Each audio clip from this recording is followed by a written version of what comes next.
galera do Esplanada, sejam bem-vindos ao Sentar-se em Casa. Sou o professor Daniel Ribeiro e vou proceder aqui à correção da prova de literatura / interpretação de textos do 9º ano, que foi aplicada agora no 3º bimestre, avaliação mensal. Primeiro de tudo, nós temos aqui um poema chamado Vaso Chinês, e esse poema será a base para as respostas das questões 1 e 2. Vamos lá.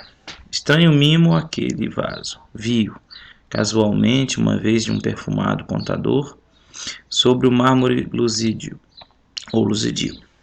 Entre um leque e o começo de um bordado. Fino artista chinês enamorado, nele pusera o coração doentio, em rubras flores de um sutil lavrado, na tinta ardente de um calor sombrio. Mas talvez por contraste à desventura, quem o sabe, de um velho mandarim, também lá estava a singular figura. Que arte em pintá-la! A gente, acaso vendo-a, sentia um não sei que com aquele chin de olhos cortados, a feição de amêndoa. Esse é um texto aí do Alberto de Oliveira, né? A primeira questão pede o seguinte: o poema Vaso Chinês, de Alberto de Oliveira, é parte integrante de uma escola literária denominada Parnasianismo, cuja característica principal era a perfeição formal.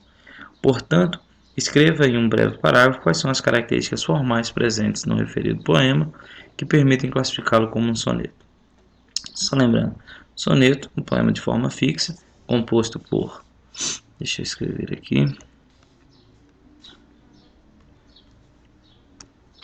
Composto por 1, 2, 3, 4, 2 quartetos e 2 terceiros, somando aqui ao todo 14 versos. Então a tua resposta deveria dizer que o soneto é um poema composto por 14 versos, sendo esses distribuídos em 2 quartetos e 2 terceiros. Essa era a resposta que eu queria para essa questão. Julgue, questão 2. Julgue as assertivas abaixo. O poema apresenta 10 sílabas poéticas. O que você vai fazer? Fazer a divisão de sílabas poéticas.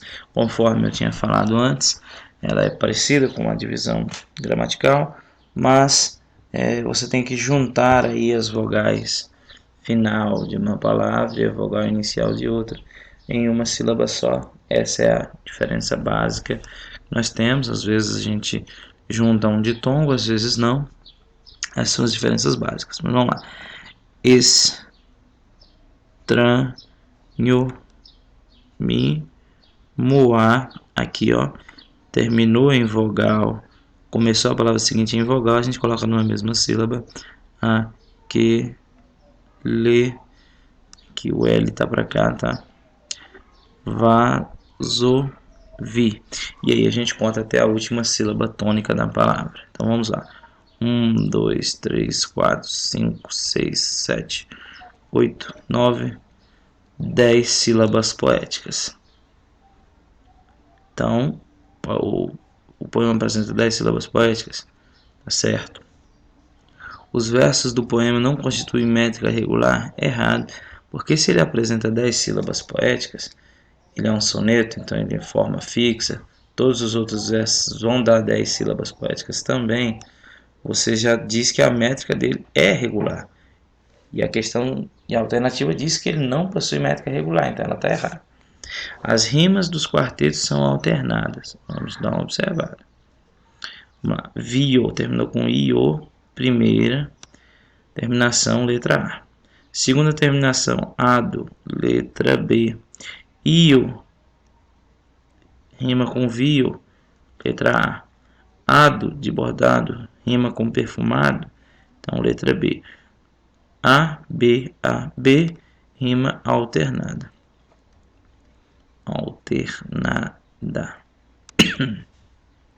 Desculpa.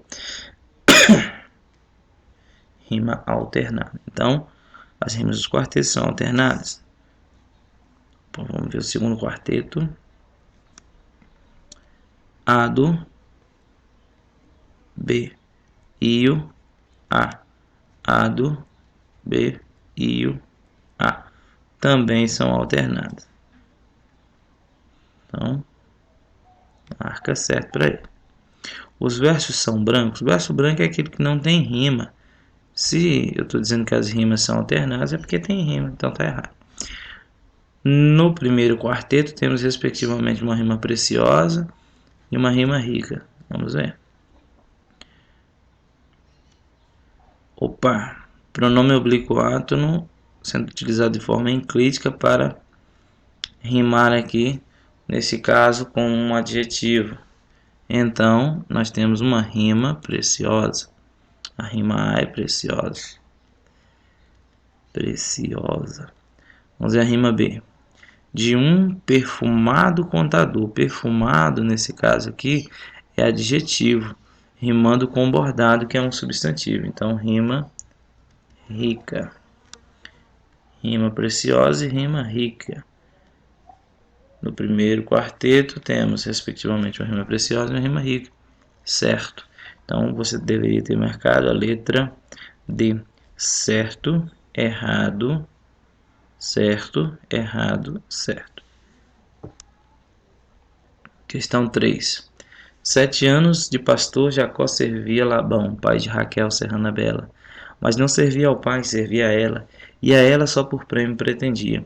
Os dias, na esperança de um só dia, passava contentando-se com vê-la. Porém o pai, usando de cautela, em lugar de Raquel lhe deu a Lia.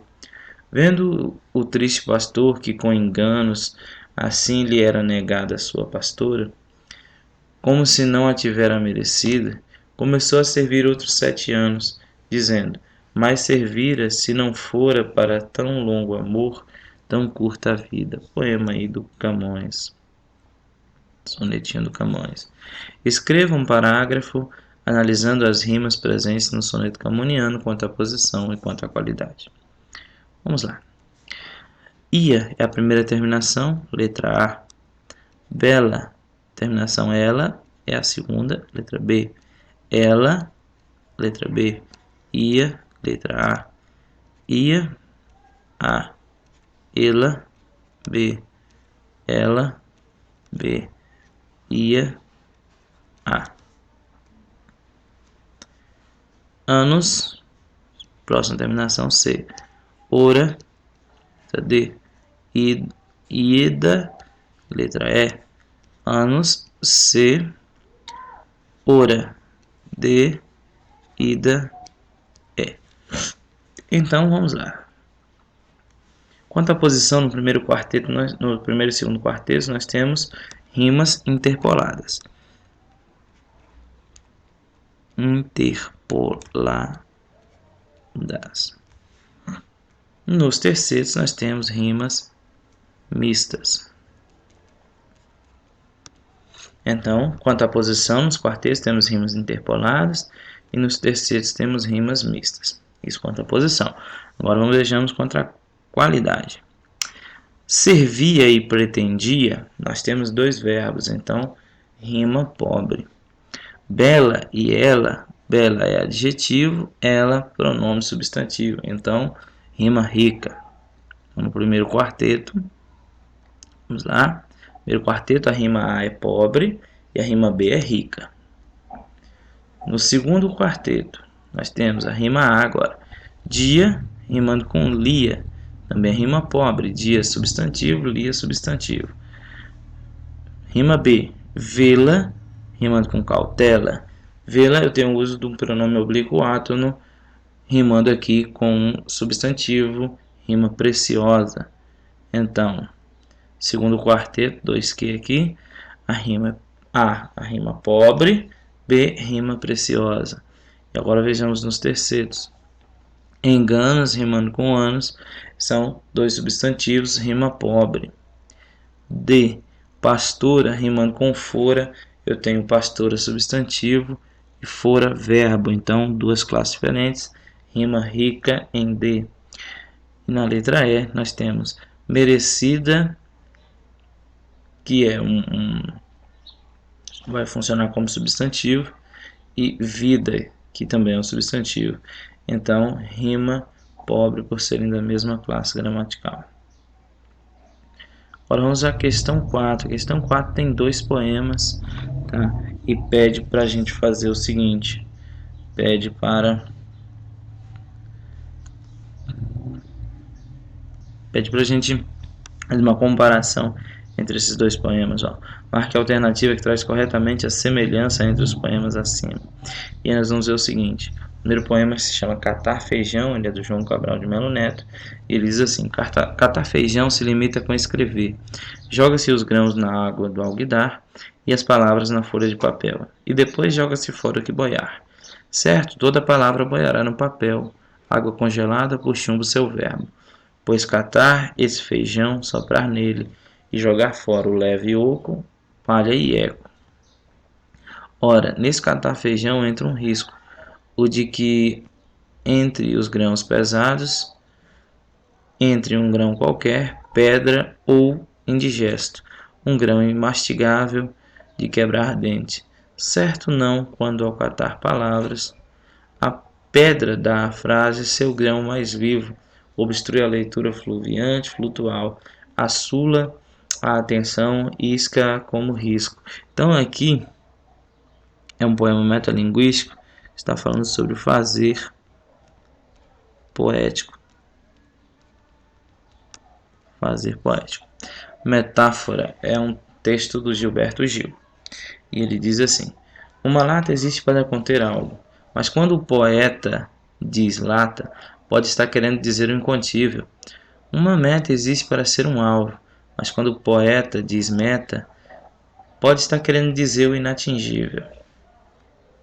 Por isso, não se meta a exigir do poeta que determine o conteúdo em sua lata. Na lata do poeta, tudo nada cabe, pois ao poeta cabe fazer com que na lata venha caber o incabível. Deixe a meta do poeta, não discuta. Deixe a sua meta fora da disputa. Meta fora e dentro, ou meta fora e dentro, lata absoluta. Deixe-a simplesmente metáfora. Então também está falando sobre o fazer do poeta, que o poeta ele faz o seu texto da forma que ele quiser. Então é fazer poético. Tá? Ambos os textos estão falando sobre o fazer poético. Ambos são heptassílabos? Não, né? Eles não têm 7 sílabas. Olha só. Catar, feijão, se limita com escrever. 1, 2, 3, 4, 5, 6, 7, 8, 9, 10, 11, 12 sílabas. Então já não pode ser heptassílabo. Beleza? Melo Neto e Gil falam sobre metáforas? Não.